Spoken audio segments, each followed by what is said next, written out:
Hey, everybody. Welcome to Daniel Davis Deep Dive, coming live from Washington, D.C. And like we've done before, we're now going to be coming live also from the West Coast in California. We have back on the show again David Sachs, who is an entrepreneur. He is a software developer in great companies, and he's a co host of the All In podcast and friend of the show. Welcome back, David. Yeah, good to be with you. Well, we have had some pretty interesting shows on already recently, and lots of news in the throughout the world, even on the Russia Ukraine war, which is amazing because it was able to nudge out the Israel Hamas war, which is saying something these days with all that's going on up there. But there's some pretty big issues going on that I think you have some interest in and have some history with, as we're going to show here a minute ago. Actually, I was looking on Twitter earlier today, and I saw a something that you had an exchange with somebody that I found really interesting. You had said that I defined what I meant by folding a losing hand, taking NATO expansion off the table. Note the timestamp: 2 weeks before the start of the war. Now Ukraine has been destroyed, is losing the war, and will not be entering NATO. Does anyone doubt what should have been tried? And that's actually in reference to something a guy named Phillips O'Brien wrote, where he said, just to remind people, you called Ukraine a losing hand in February in 22 and wanted Biden to abandon it, and you were willing to surrender people to genocide on Twitter. And, I couldn't help but notice that actually, if you had been listened to back then, thousands of people would still be alive. So I found it very curious that someone would be actually taking you to task for making the right call before the war started. Yeah, that's right. I mean, so Phyllis P. O'Brien, I don't really know him, but he's somebody I've had this ongoing Twitter spat with. He professes to be some expert. He's a professor of strategic studies, which sounds very important at St. Andrews. And throughout the war, he's basically been nothing but a cheerleader for the Ukrainian side. He's always minimizing Ukrainian defeats. He's always claiming that they're on the verge of victory. Frankly, he's been nothing but a propaganda account for one side of the war. And so occasionally I'll just try to poke his bubble there to see if reality is coming through it all. And, of course it doesn't. And, he's one of these guys who simultaneously claims to be an expert and poo-poos anybody who doesn't have his type of scholarly credentials, and, says that I shouldn't be out there having an opinion because I don't have, again, those types of official expertise. But like you point out, he found this tweet that I published a few weeks before the war started, in which I called Ukraine a losing hand for Biden. And he's waving this around as if it's like some sort of smoking gun. I mean, quite the contrary. I think it shows that I hate to toot my own horn here, but if anybody was accurate or prescient about the situation, it wasn't calling Ukraine a losing hand. So it has been. And then, when he tries to claim, well, you're trying to sell them out, you support genocide or whatever. I was like, well, look how I defined what it means to be a losing hand. All I said was that Biden's policy should have been to affirm Ukrainian sovereignty while at the same time affirming that it would not become part of NATO. That was the way to ensure peace here. And again, this was a few weeks before the war started. Of course, I wasn't the only one saying that. Lots of people were saying that, but they're just not members of the foreign policy establishment. Right. Not the people who actually matter, because I actually had written quite a few articles in about the 6 months prior to the war, talking about how this could absolutely be averted, and then we were headed to war if we didn't do it. And what you said there was so important, in that no one was suggesting, which was accused at the time, that to take NATO off the table was going to surrender anything to Russia. To the contrary, it's like, no, you can still be a complete sovereign country. You can have bilateral relations with anybody. You can build up your national defense. You just won't be at war. And you can still be in even nominal control over the Donbass. That's what was so ironic, is that Zelensky could this day still be in charge of all of Ukraine, and all of his countrymen be alive if they listened to what you'd said before, honestly.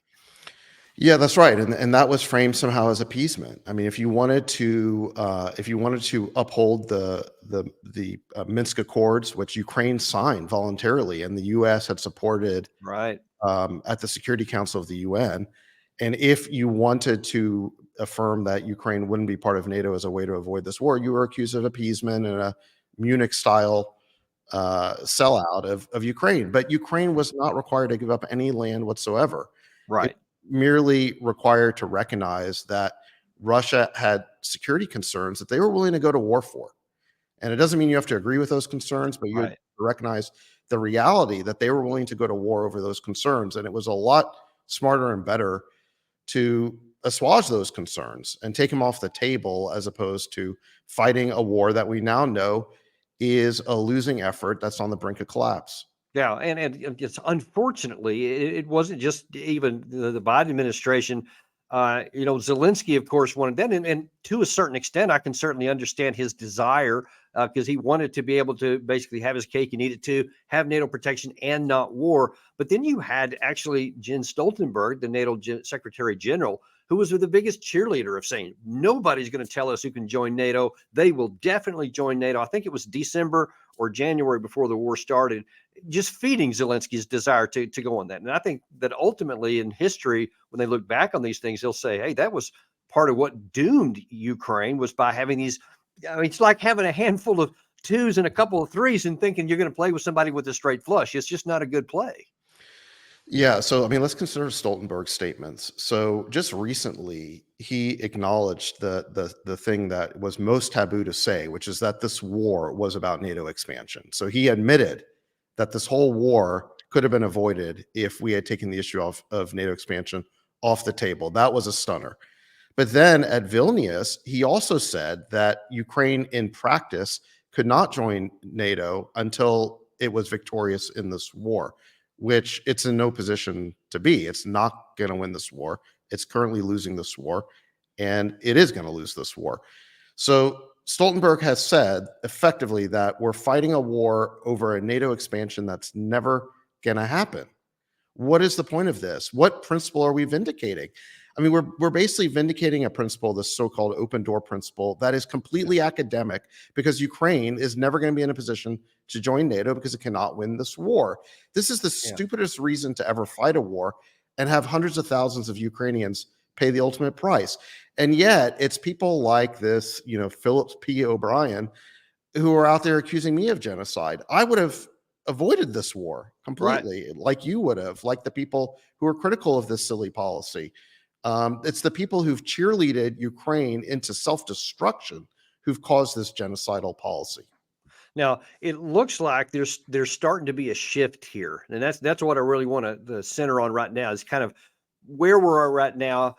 We see a little bit of how we got there, and most importantly, where we might be able to go from here forward. Now, in just the last week or so, there's been a number of pretty major headlines. The first one was in an Economist magazine, where the Ukrainian general Zaluzhny said, "Hey, we're not winning. We didn't break through. There's not going to be one." And he's saying if we're to have any chance at all, we got to have 5 categories of things, which I think is a pretty low chance that they're going to come. And then right after that, you saw an NBC News report that actually acknowledged that, oh, by the way, there's actually lots of European countries that recognize that the same thing you just said, that there's no military path to victory.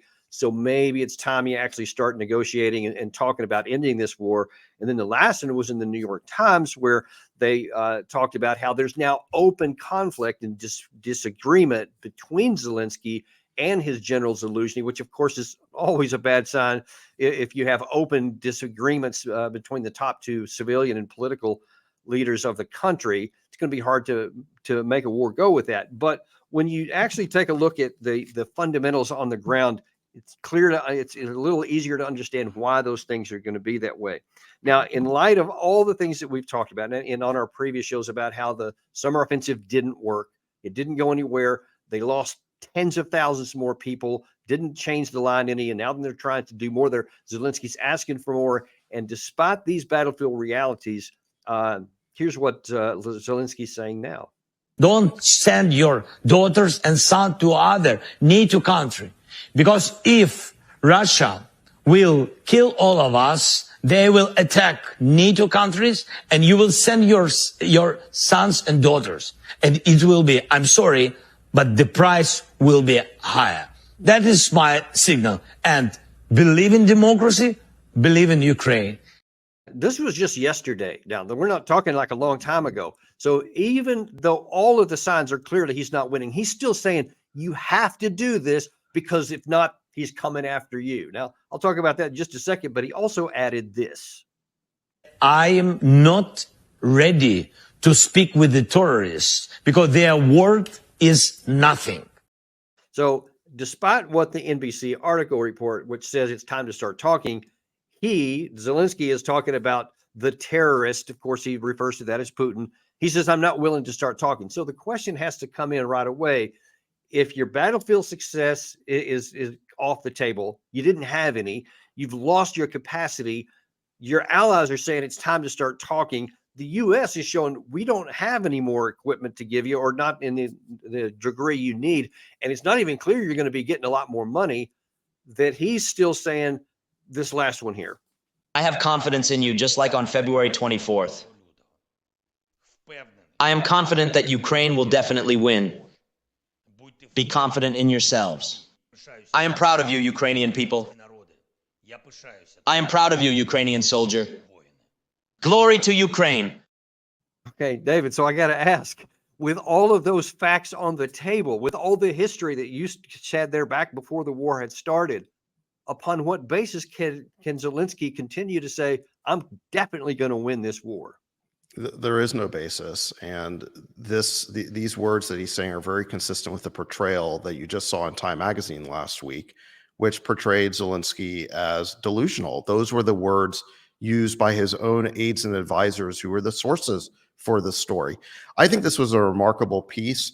As you're showing here on the screen, one of the reasons for that is the author had previously written the Time magazine Person of the Year profile on Zelensky at the end of last year. And so because of that, I think that Zelensky and his team expected another puff piece, and they gave him extensive inside access to Zelensky's aides and advisors. But instead of it turning out to be a puff piece, and I think Time did try to portray him as this lone stalwart, like the last stalwart of the Ukrainian cause. They did try to portray him in this heroic way, but nonetheless, the truth really leaked out in that article, which is, it said that, I mean, these are some of the quotes here, that Zelensky's aides said that we're out of options, we're not winning, but try telling him that.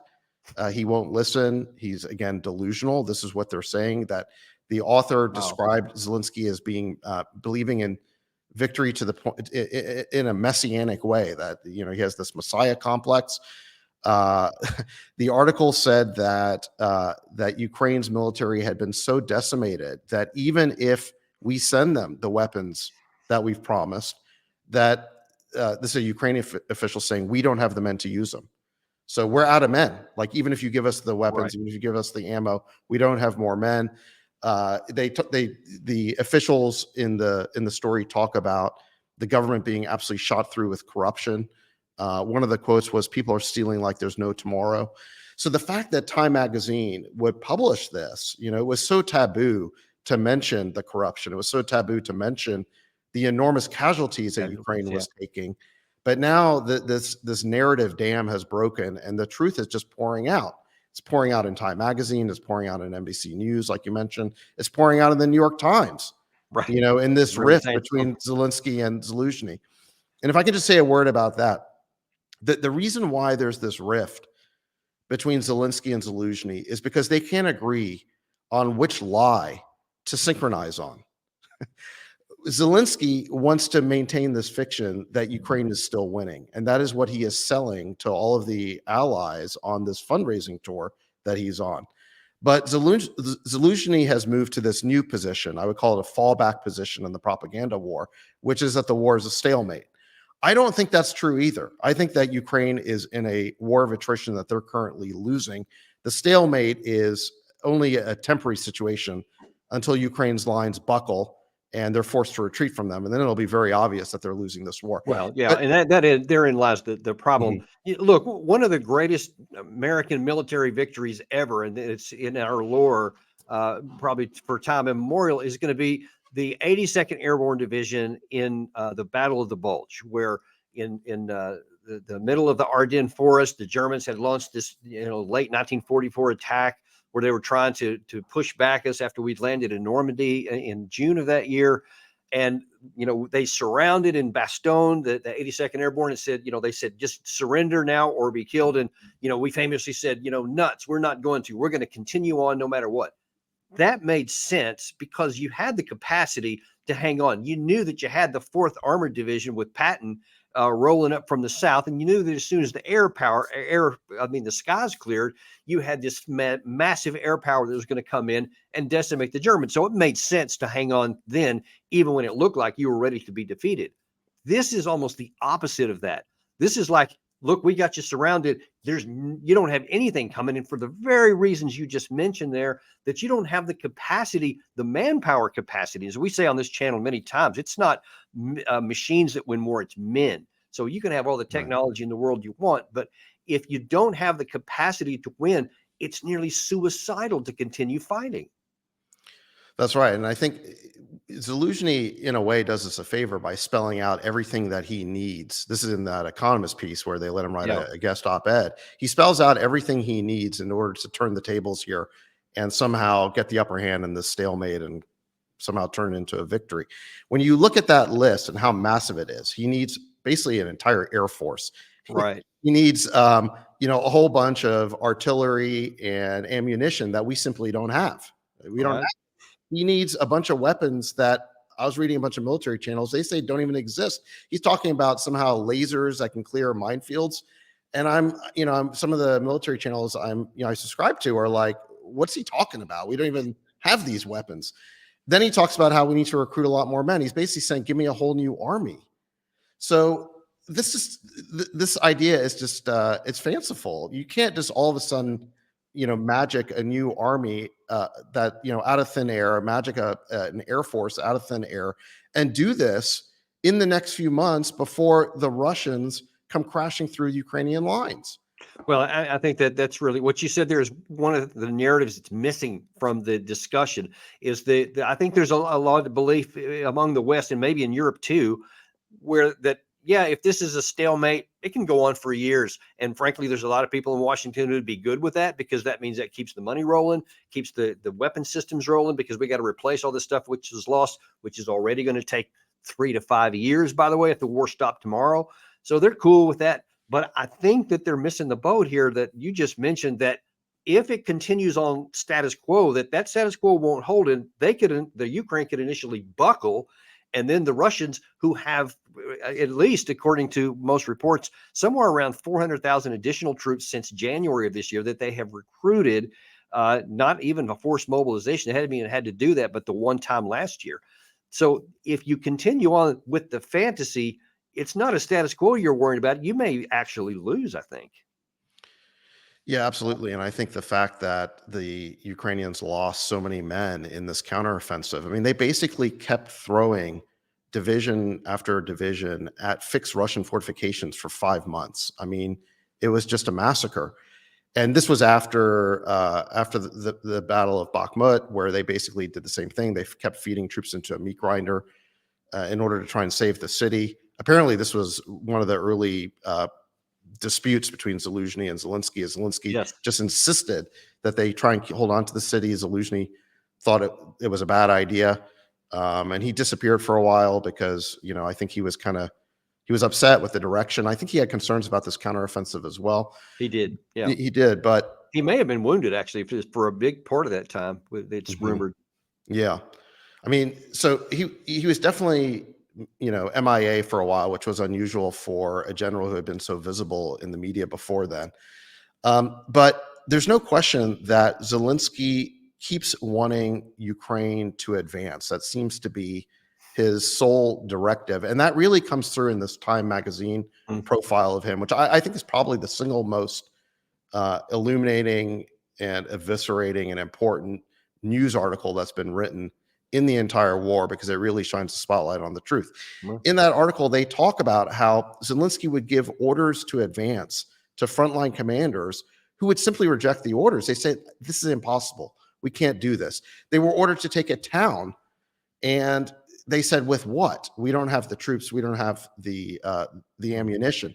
It reminds me of, there's a Stanley Kubrick movie, one of his early movies called Paths of Glory, which was about World War I, where Kirk Douglas plays a French. Oh yeah. He plays a French, commander who defends troops against charges of mutiny because they refuse to follow an order by some crazy general to basically go out of the trenches and charge pointlessly to their deaths, against German machine gun fire. And we saw, and there's another movie pretty recently about World War I called All Quiet on the Western Front, Right. where Yeah. in that case you had a German commander just pointlessly ordering his men into the machine gun fire for no reason. That was kind of the sense that you got reading this Time article, is that the president's office is giving orders to the frontline commanders: advance. We have to show our Western allies progress. I think Zelensky at one point said, we must show 500 meters a day of progress. So that, again, he can just sell this dream of victory to the Western allies so they can keep the armaments coming and the money coming and everything So coming. what's going to happen? Let's first of all look at the United States. So Biden has asked for another $60 billion. The new Speaker of the House is saying he wants to separate that from the Israeli fund of $14 billion. And so they're focusing on that right now. Do you think that they're actually going to even come back and get this? Let's, for the moment, assume we actually do get a new continuing resolution and don't shut the government down on the 17th of this month, but that's a separate issue. But if they do you think that with this kind of information out in Time Magazine, is that going to be enough to make people rethink and go, not sure that's a good use of our money? Or could the opposite happen if people go, oh my gosh, they need it now more than ever. Quick, let's give them more money. How do you think that's going to play out in the U.S.? Well, I think the first step here is, does Ukraine aid get separated from Israel aid? Because the Israel aid is very popular on a bipartisan basis. I think there's more questions about the Ukraine aid. At the end of the day, I think the Ukraine aid will pass. I think the Democrats will vote for it in lockstep to support Biden. And then probably you get, half the Republicans supporting it. So I do think it'll pass. I don't know if the number is going to end up being 61 billion. Maybe that number gets reduced. It does seem like such a gigantic number. Something like 16 billion of it, by the way, is just to pay for military salaries and civilian salaries and even pensions, just to keep their whole government going. That's just, that piece of it is more than the Israel aid that has been talked about. Right. So at the end of the day, though, Colonel, I do expect this will probably pass. Washington has a history of continuing to fund these lost causes even after the writing is on the wall. I mean, look at Afghanistan. Right. Unfortunately, I have a lot of experience with that one. Yeah. I mean, I called this Time Magazine article, I thought it was the Walter Cronkite moment of the war, where, you'll remember, like in 1968, Cronkite went to Vietnam, came back and said the war is unwinnable. Let's cut a deal. And that was really a huge shift in the sentiment of the country. I think that Zelensky's own aides and advisors telling Time Magazine that this guy is delusional, this guy is such strong language. Yeah, exactly. That this guy is messianic. This guy can't see reality. We are losing this war. This war is unwinnable. So I think this was the Cronkite moment in the war. But again, as with Vietnam, we kept that war going for something like 5 years after Cronkite said it was unwinnable. So, it seems like the policymakers in Washington are always the last to get the memo here. I think that the narrative dam around the reality in Ukraine is breaking down and the truth is pouring out, but the officials in Washington will be the last to recognize that fact. And now let's ship over to Europe, because that NBC article had mentioned that there was lots of Europeans that were kind of privately saying the same thing. And I have to believe, David, that there's been all the way through plenty of other military people who see the same thing that I've seen and have been telling their leaders that, hey, this is just not winnable. I mean, they just don't have the capacity. It's just suicide to keep forming on giving them money. And of course, we know like Viktor Orban has never been shy about saying some of this. And you had Slovakia actually start to change its tune even before this came out. And I wonder if, and maybe even if you have any knowledge, I know you got lots of contacts all over the place. Do you have any idea what the other European states may start doing in light of this Time Magazine article and the absence of success on the ground? I don't know anything that has been publicly reported. What I've seen is that Europe was supposed to come through with another 50 billion. And Orban has said no to that, as far as I'm aware. Now, he has always expressed misgivings about this war. He's always described the Allied strategy as a mistake. But I think now he feels empowered, along with maybe one or two of these other leaders, to actually put a hold on the money. So I think there is some chance here that the EU thinks better of this. Okay. Now, in the last few minutes we have here, let me put you on the spot a little bit. And what would you say to those people who argue that, yeah, but if you talk about shutting this thing down now, you hand Vladimir Putin to win, and he's like I think it was Zelensky said in that one of those first clips we showed you, that he's going to keep going now. He's not going to be satisfied. He's going to roll all the way into NATO countries and like that. So we have to keep going. We can't let Ukraine lose, which, by the way, is what Blinken said the other day. We can't let Ukraine lose. What do you say to those people? I think this has always been a myth, this idea that Putin is the second coming of Adolf Hitler. And if we don't stop him here in Ukraine, he's going to march all the way to Paris. There's never been any evidence of that. The Russian concerns about Ukraine have always been very specific and really unique to Ukraine. Number one on the list, they did not want Ukraine becoming part of NATO. They considered that to be an intolerable security threat directly on their most vulnerable border. They did not want American troops, weapons, and bases and missiles that could hit Moscow, potentially with nukes within minutes. That was just categorically unacceptable to them. And they've been saying that since 2008, since the Bucharest summit. So I don't know why we can't understand that message. That was exactly our concern about, in the Cuban Missile Crisis, when we wanted to get Soviet nukes out of Cuba. That is exactly the Russians' concern here. I'd say secondarily, there's also a very large ethnically Russian diaspora population in the Donbass, and as there was in Crimea and in eastern Ukraine. And those ethnic Russians have been under attack by the Kiev regime since 2014. The U.S. backed this coup against Yanukovych. The new government came in, and that basically precipitated a civil war between separatists in the Donbass and the Kiev government. And Kiev was shelling and killing thousands of these ethnic Russians in the Donbass. And that has always been, I think, a very important interest of Russia, and it creates domestic pressure within Russia on Putin to basically go defend those people. Yeah. And now this was a very solvable problem. There was the Minsk Accords, like I mentioned, that created a political solution for the Donbass that would have allowed the Donbass to have some autonomy, to maintain their Russian language rights and their cultural rights, but still be part of Ukraine. But that agreement was reneged on and violated many times by the Kiev government. And that created another reason why I think Putin felt the need to go in. Obviously, that condition does not exist in Poland. It does not exist in other NATO countries. By definition, neither of these concerns exist in NATO countries. And there's a fundamental contradiction here that, on the one hand, the advocates of NATO expansion say that we have to bring Ukraine into NATO in order to protect it, because if we don't, then Putin will attack it again. But then they also say that if we don't stop Putin in Ukraine, he'll go on to attack other NATO countries. Right. Well, which is the logic of that? Right. Right. So if he's going to attack NATO now, why would he not do it then, and vice versa? So the logic doesn't hold up. Yeah, I think this war owes not to Putin's desire to conquer all of Europe, but rather because of specific political problems related to, again, to NATO expansion and the treatment of the separatists in the Donbass. And And if we had just recognized that, I think we could have easily negotiated a political resolution to this. We definitely could have. In fact, that's one of the things that's most anguishing to me is that we were this close to a political solution in the second month of the war in March of 2022. They got shot down for all kinds of reasons, and who knows what the truth was, but it definitely got destroyed at that point.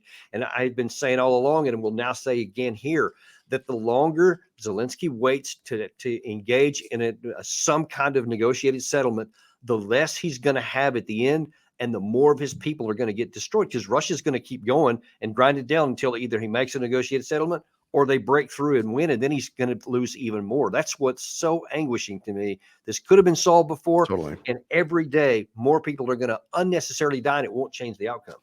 That's exactly right. We know what that deal looked like. There was a signed draft deal at Istanbul. It was initialed by the parties. It was an outline of a draft deal in which Ukraine agreed to be neutral, to cease pursuing NATO admission, and to basically respect the Minsk Accords and the some limited autonomy for the people of the Donbass. However, Donbass would stay part of Ukraine. It would have kept Ukraine intact, and it would have ended the war in its first month. And that deal was rejected when Boris Johnson flew into Kiev and told them not to take it because the West wanted to pressure Putin. And this was reported by Ukrainian Pravda, which is a pro-Ukraine publication. This is not some, this is not some sort of like pro-Russian news outlet. This was a Ukrainian news outlet. And at the time they revealed all of this, they thought that it had been a smart move for Zelensky to basically reject the peace deal and take the West up on their offer to pressure Putin to basically fight this war. Mm-hmm. And now we know a year later that was a very tragic decision. Tragic.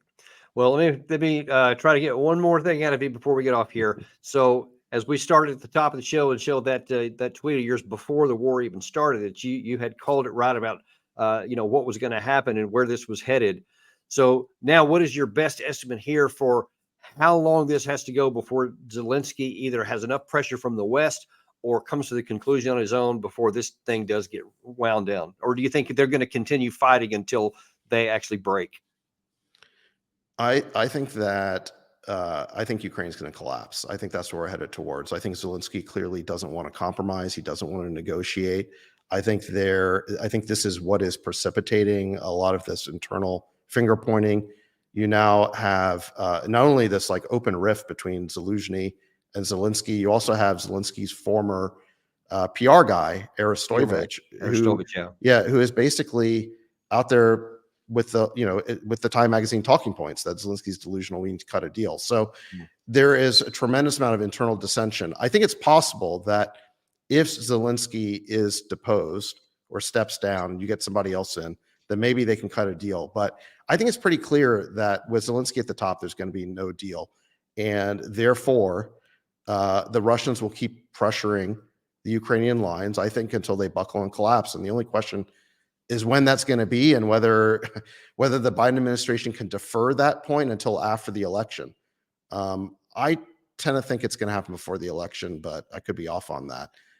Yeah, it depends on how long those troops can continue going in, and how many of them keep going in and obeying the orders to keep fighting when they know that there's no hope for outcome, and that's unknown. I think we'll have to wait and see, but it seems that it is coming. Well, David, we so much appreciate you coming on again, and look forward to having you share more of your insights, because I'm sure this deal is going to keep evolving over time, and we'll be right here with it on the Deep Dive. Thanks for coming. All right. Always good to see you, Colonel. All right. Thanks. And we'll see you all next time on Deep Dive.